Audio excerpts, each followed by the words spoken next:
Welcome to episode 199 of Build Your House Yourself University by BYHYU. I'm your host and fellow student, Michelle Nelson, and together we'll learn the basics of home design and construction and demystify the building process so we can better understand our options and build quality dream homes with or without a general contractor. This episode was inspired by a question that I got about garages from Joe from my home state of Virginia. Hey, Joe. This week, we'll talk about the pros and cons of an attached versus a detached garage. Now, many of you might think, why would I build a new house with a detached garage? Doesn't everyone want the convenience of an attached garage? It's important to realize that there are advantages and disadvantages to both detached and attached garage structures. And that's what we'll briefly discuss. There are many factors to consider when making your decision, including your budget, your lot size and shape, your desired level of personal and home security, and your sensitivity to chemicals and fumes. Before we move on, a big shout out and thank you go to Stonewood PC. Thank you for our latest Apple Podcasts 5-star rating and review. Stonewood PC says that the podcast is pure gold. Thank you for letting everyone on Apple Podcasts know that you think the shows are unbiased and thoroughly researched. Hopefully, that will inspire others to take a listen. All right, let's get into this week's mini lesson. As most of you know, an attached garage is one that's physically connected to the main house. An attached garage is a part of the residence. It shares a wall with the home and gives you direct access into the home through an entry door. Attached garages are relatively new in residential construction. They didn't become popular until the 1950s. Before then, most houses with garages had detached garages, which mimicked carriage houses from the past. A detached garage is a freestanding, self-contained structure. It can be several feet or several yards away from the main home. Now let's talk about the pros or advantages of an attached garage. Number 1, more cost-effective. Usually, an attached garage typically costs less to build than a detached one. With attached garages, you'll be building no more than 3 walls. Remember, an attached garage will share at least one wall with the main house. Plus, you can tap into the electrical and plumbing used for the main house, which costs less than running separate new lines. The main exceptions here are a few regions that require any space attached to the home, including an attached garage, to have the same building code requirements as the main house. So if a garage is attached in one of these regions, it would require the same insulation, window glazing, and other building requirements as a living space.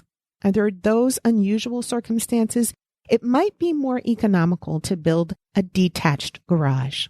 Number 2, shelter. An attached garage shelters you from outdoor elements as you go to and from your car, with or without children, pets, and groceries. You'll be shielded from uncomfortably cold or hot temperatures. It also means less trudging through rain and snow, and less trudging means less tracking of rain, mud, and snow into the house when you're coming home. Number 3, space for extra appliances. Since you have easy access to the main house, an attached garage is a practical place for an extra freezer or fridge. Number 4, you can make a small house appear larger. If you have an unusually small house and want it to look bigger so it fits better into the neighborhood, an attached garage can help you with that. An attached garage makes your house appear larger without increasing your heating and cooled living space. Now, moving on to the cons or disadvantages of an attached garage. Number 1, an attached garage can be difficult to fit on some lots. Most attached garages are added to the side or front of a house, and some lots are too small or oddly shaped and just don't have enough room to accommodate an attached garage. And number 2, greater house fire risk. Because combustible products like gasoline are stored in the garage, there's greater risk of a house fire. Car fires, chemical fires, and wildfires that affect the attached garage will more readily spread to the main house as compared to fires in a detached garage. All right, so that was attached garages. Now, let's talk about the pros of a detached garage. Number 1, can be a perfect fit. A detached garage often fits better on tight or oddly shaped lots. A narrow lot, which has less space from left to right, can more easily accommodate a detached garage as compared to an attached garage. Number 2, less chance of contamination. Detached garages are considered healthier because carbon monoxide fumes from cars and volatile fumes from stored chemicals and paints have no chance of seeping into your home since there's no door and no wall in the garage that connects to the house. Number 3, more home security. Because detached garages do not have an entry door with direct, easy access to the main house, they're considered more secure. If someone breaks into your detached garage, they'd have to go to the trouble of a whole other break-in to get into your house. Number 4, you can incorporate a private frog. You heard me, frog. Frog stands for Finished Room Over Garage. This is a living quarters where you can include a bedroom, bathroom, and a small living area over the garage. Although you can put a frog over an attached garage, adding that space over a detached garage allows you to have friends, adult children, in-laws, nannies, and Airbnb house guests close by, but separate from your main house. Over a detached garage, a frog will give you a bit more privacy, security, and quietness, and your guests a little more freedom to come and go without disturbing those in the main house. Number 5, increased curb appeal. For some people just don't like the look of a garage or garage doors on their home's facade. If that's you, you can completely eliminate the garage from your home's architecture by building a visually hidden detached garage. Okay, let's move on to the cons of a detached garage. Number 1, they're more expensive to build. Usually. When a garage is detached, it's a freestanding unit, and you'll have to build 4 complete walls. That not only means more construction materials, labor, and time to construct the building itself, but also separate lines for electricity, plumbing, and any HVAC you plan for the space. Connecting separate lines for the garage can be more expensive. Number 2, less convenient. This is probably the biggest con for a detached garage. Having to brave the cold, heat, and precipitation for even a couple of minutes every day can get old. A first world problem for sure, but it's a definite inconvenience, especially if you have to travel with kids or pets. Number 3, may not be allowed. Some homeowners associations may not allow for detached garages. So before you make plans for one, check with them first. On the other hand, if you're moving into a historic neighborhood or one that looks historic, an attached garage may not be allowed since attached garages have only been around for the last several decades. Number 4, less yard. A detached garage takes up more yard space than a comparably sized attached garage. If you want to maximize your yard for gardening, pets, entertaining, or recreational activities, a detached garage may not be your best option. And number 5, less personal security. Now, I know I just said that a detached garage offers more home security, and it does because there's no direct access into the main house. But walking to and from a detached garage offers less personal security. With a detached garage, you have to walk outside to get to your car, and that exposes you to people and dogs who could do you harm. You won't enjoy the safety of going directly from your home to your car with a detached garage.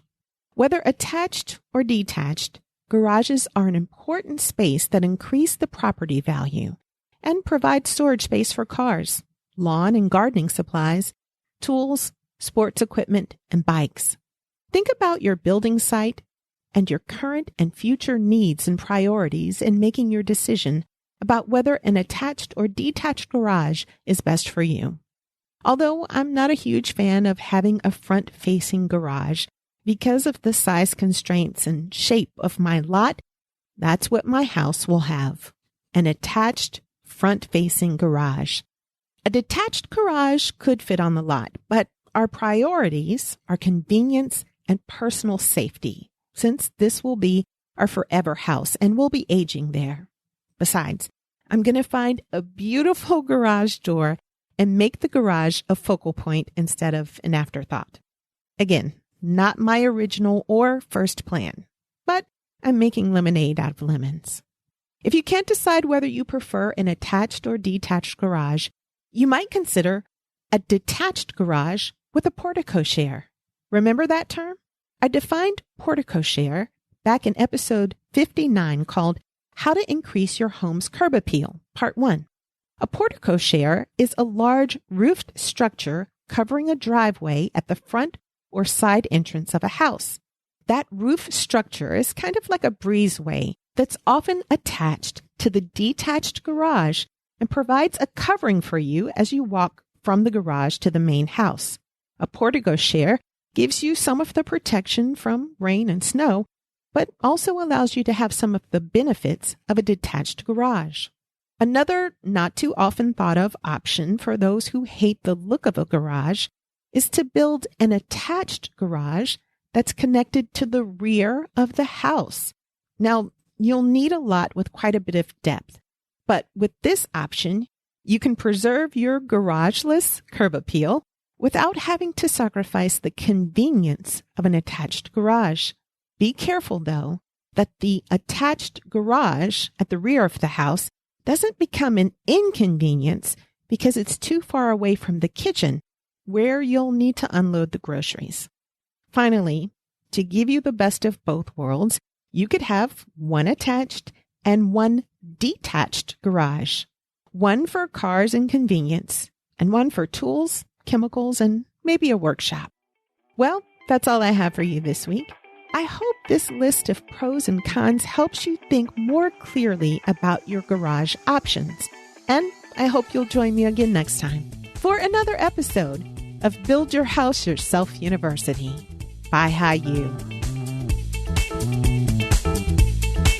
Please remember that the purpose of this podcast is simply to educate and inform. It's not a substitute for professional advice. The information that you hear is based only on the opinions, research, and experiences of my guests and myself.